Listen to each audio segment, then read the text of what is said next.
नमस्कार विद्यार्थी मित्रांनो, डायरेक्शन अकॅडमीच्या सरळ सेवा प्लॅटफॉर्मवर आपणा सर्वांचं स्वागत। आज आपण आपल्या व्हिडिओ लेक्चरमध्ये तलाठी भरतीची निवड प्रक्रिया कशी आहे त्याच्याबद्दल जाणून घेणार आहोत। मग त्यामध्ये आपण आपल्या आजच्या लेक्चर्समध्ये काय काय मुद्द्यांवर चर्चा करणार आहोत त्याचा पहिले आढावा घेऊ आणि मग डिटेलमध्ये त्याच्यावर चर्चा करू। पहिले आपण जाहिरातीबद्दल विचार करू, हॉल तिकीट आणि परीक्षा, त्यानंतर तात्पुरती उत्तरपत्रिका किंवा रिस्पॉन्स शीट ज्याला आपण म्हणतो, त्यानंतर अंतिम उत्तरपत्रिका आणि कट ऑफ बद्दल बोलूया, त्यानंतर तात्पुरती निवड यादी, त्यानंतर कागदपत्र तपासणी डॉक्युमेंट व्हेरिफिकेशन जे आहे त्याच्याबद्दल, आणि मग अंतिम निवड तुमची कशी होतीये ते आपण या आजच्या लेक्चरमध्ये व्यवस्थित आढावा घेणार आहोत। त्यामध्ये बघा, सगळ्यात पहिले काय येतं, आपली जाहिरात, जी आपल्याला 2025च्या तलाठी भरती संदर्भात जर विचार करायला गेलो तर ती डिसेंबर एंड पर्यंत येण्याची आपली दाट शक्यता आहे। परंतु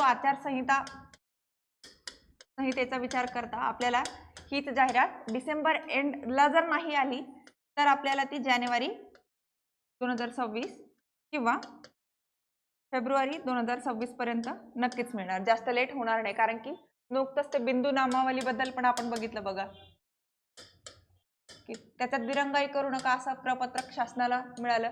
त्याच्यानंतर मग आपल्याला इथे काय की आपला जर समजा जानेवारीत किंवा फेब्रुवारीत म्हणा किंवा डिसेंबरमध्ये जाहिरात जेव्हा केव्हा येईल त्याच्यानुसार मग आपला जो संभ्रम आहे की TCS IBPS घेणार की MPSC घेणार, तो एक पुन्हा दुसरा चर्चेचा विषय।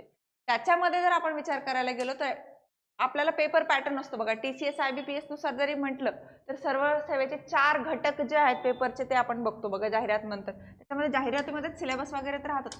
पहिला मराठीचा घटक असतो बघा 25 प्रश्नांचा, त्याच्यानंतर इंग्लिश ग्रामर असतो, त्याच्यानंतर आपलं मॅथ असतं प्लस रिझनिंग, आणि त्याच्यानंतर आपला GS वाला सेक्शन असतो, त्याच्यामध्ये जनरल स्टडीजचे जीकेचे आपले सर्व सब्जेक्ट त्याच्यामध्ये कव्हर होतात।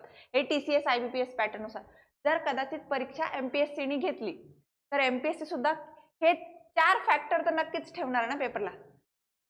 काही झालंच तर एखादी गोष्ट ऍड ऑन करू शकते किंवा MPSC काय करू शकते, इथे कसं 25-25 प्रश्नांचं डिस्ट्रीब्युशन आहे, एक प्रश्न 2 मार्काला, असं 200 गुणांचे आपले प्रश्न आहे, ते डिस्ट्रीब्युशन जे आहे ते थोडं कमी जास्त चेंज करू शकते, पण तो नंतरचा चर्चेचा विषय। परंतु जाहिरात आल्यानंतर तुम्ही एक्झाम फॉर्म भरायला तुम्हाला एक 20 ते 25 दिवसांचा कालावधी मिळतो बघा। त्याच्यामध्ये तुम्ही तो फॉर्म व्यवस्थितरित्या अचूकरित्या फिल करणं योग्य गरजेचं असेल, जबाबदारीने काळजीपूर्वक ते भरायचं। त्याच्यानंतर एक्झाम डेट आपल्याला मिळेल 1-1.5-2 महिन्यात, आणि एक्झाम डेटच्या आपल्याला 8 दिवसा अगोदर आपल्याला हॉल तिकीट जे आहेत, आपले ऍडमिट कार्ड जे आहेत ते उपलब्ध होतील आणि आपल्या परीक्षा ज्या आहेत त्या होतील। त्याच्यानंतर बघा, परीक्षा झाल्यावर आपल्याला तात्पुरते एक उत्तरपत्रिका म्हणजे आपले रिस्पॉन्स शीट मिळत असते बघा। मग त्यामध्ये रिस्पॉन्स शीट मध्ये कसं, समजा XYZ प्रश्न आहे, त्याचे 4 ऑप्शन ABCD, एकाच उत्तर 1 2 3 4। आता इथे करेक्ट उत्तर समजा जर C असेल तर त्याला C ला ग्रीन कलर मध्ये येते आणि आपण चूज केलेलं ऑप्शन येतं साईडला। मग आपण A केला असेल तर A, B केला असेल तर B, C केला असेल तर C किंवा D केला असेल तर D। अशा पद्धतीची रिस्पॉन्स शीट आपण जेव्हा अर्ज करतोय, जाहिरात आल्यावर आपण जेव्हा अर्ज करतोय का तेव्हा आपल्याला ID पासवर्ड येतो बघा आपला एक अर्ज केल्यावर, की हा XYZ आपला ID आहे आणि हा त्याचा पासवर्ड आहे। त्या ID पासवर्ड जर टाकून जर तुम्ही त्या पोर्टलवर जाल किंवा वेबसाईटवर जाल तर तुमची रिस्पॉन्स शीट तुम्हाला तिथे अवेलेबल होऊन मिळते, जे आपण 19ची असेल तलाठी भरती किंवा 23च्या तलाठी भरतीमध्ये ते बघितलं। त्याच्यानंतर मग तुमची काही काळानंतर अंतिम उत्तरपत्रिका उत्तर तालिका जी येते आणि त्याच्यानंतर मग तुमचा कट ऑफ ठरतो। आता तर कट ऑफ आपल्याला प्रत्येक कॅटेगरी वाईज आपल्याला तो कमी जास्त झालेला बघायला मिळतो। 200 गुणांचा पेपर आहे आपला, तर त्यामध्ये किमान तुम्ही कॅटेगरी वाईज असेल तर 60% तरी किमान 60 ते 75% गुण प्राप्त करणं अपेक्षित आहे, आणि जनरल कॅटेगरीमध्ये जर तुम्ही असाल तर 80 ते 90% मार्क किमान तुम्ही तिथे मिळवणं फार गरजेचं, जेणेकरून तुम्ही सेफ साईडमध्ये असाल। म्हणजे सेकंड जे आपली अंतिम उत्तरपत्रिका जेव्हा येईल तेव्हा पण तुम्ही कट ऑफच्या रेसमधनं बाहेर पडणार नाही। आणि जे 4 सेक्शन जे आपण बघितले, मग ते जीके GS असेल, मॅथ रिझनिंग असेल, इंग्लिश ग्रामर, मराठी ग्रामर, हे जे 25-25 मार्कांचं डिस्ट्रीब्युशन TCS IBPS पॅटर्न नुसार, जर कदाचित MPSC कडे गेलं तर जास्त काही बदल होण्याची शक्यता आपण बघू शकत नाही, कारण की पहिल्याच अटेम्प्ट मध्ये तर काही खूप मोठा बदल MPSC मार्फत होणार नाही। हे जे आहे त्याचं वेटेज मात्र थोडं कमी जास्त होऊ शकतं, आणि जर झालंच तर त्याच्याबद्दल आपण सविस्तर चर्चा करूया नंतर। परंतु सध्या स्थितीला आपल्याला हे 4 जे घटक आहेत त्याच्यानुसारच अभ्यास आपला चालू ठेवायचा आहे।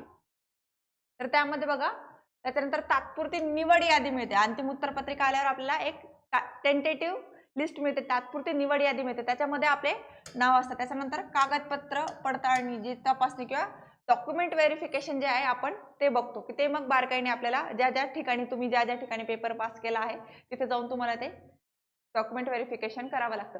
त्याचबरोबर तुमच्यासाठी चारित्र्य प्रमाणपत्र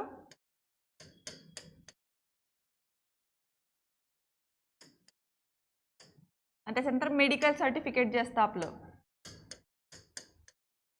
ते आपल्याला गव्हर्नमेंट हॉस्पिटल्समधनंच करून घ्यायचं असतं. ते सांगतात त्या गव्हर्नमेंट हॉस्पिटलमध्ये जायचं, आता संबंधित जिल्ह्याच्या एका गव्हर्नमेंट हॉस्पिटलमध्ये जायचं, तिकडनं ते आपलं मेडिकल सर्टिफिकेट बनवून आणायचं.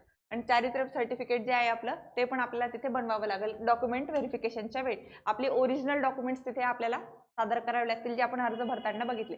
इव्हन डॉक्युमेंट्स कोणकोणती लागतात याचा पण व्हिडिओ आपण आपल्या ह्याच सरळ सेवेच्या चॅनलवर अपलोड केलेला आहे, की कोणकोणते तलाठी भरतीसाठी डॉक्युमेंट 2023च्या जाहिरातीनुसार कोणते कोणते डॉक्युमेंट्स लागले होते ते सर्व आपण डिटेलमध्ये त्याच्याबद्दल तिथे चर्चा केलेली आहे.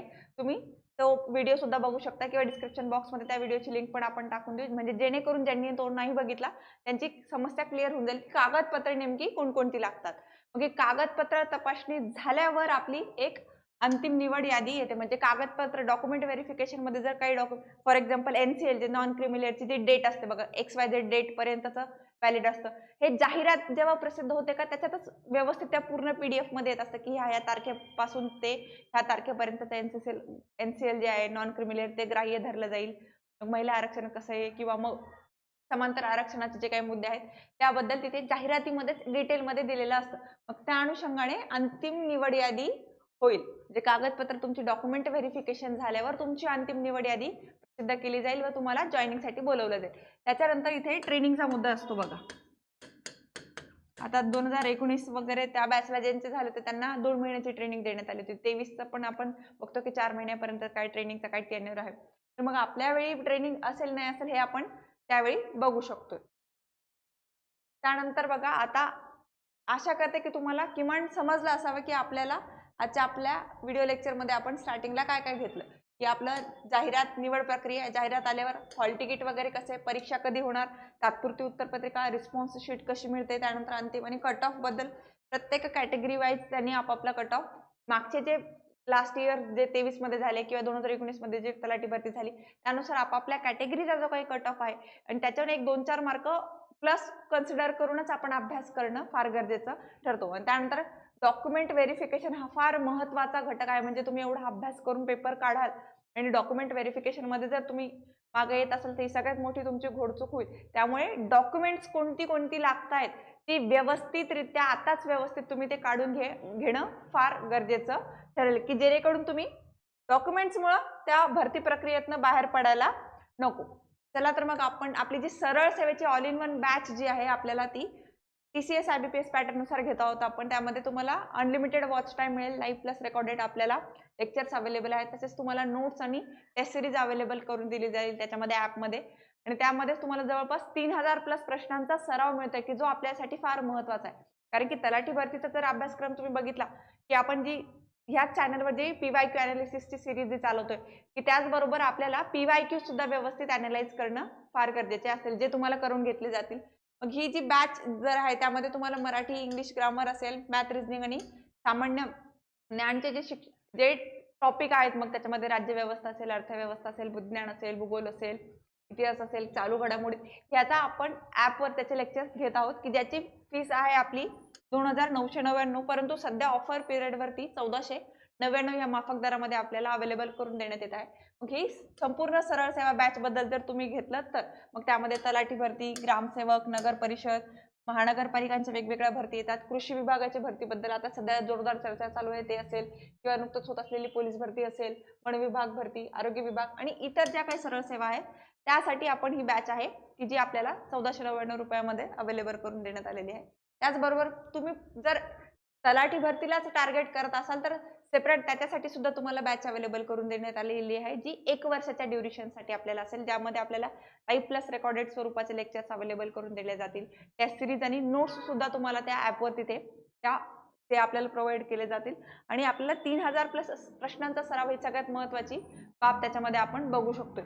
ज्याची फीस आपल्याला मात्र 999 रुपये असलेली बघायला मिळते आणि आपल्या लिमिटेड सीट्स सध्या त्या तलाठी भरतीच्या बॅचमध्ये उरलेले आहेत.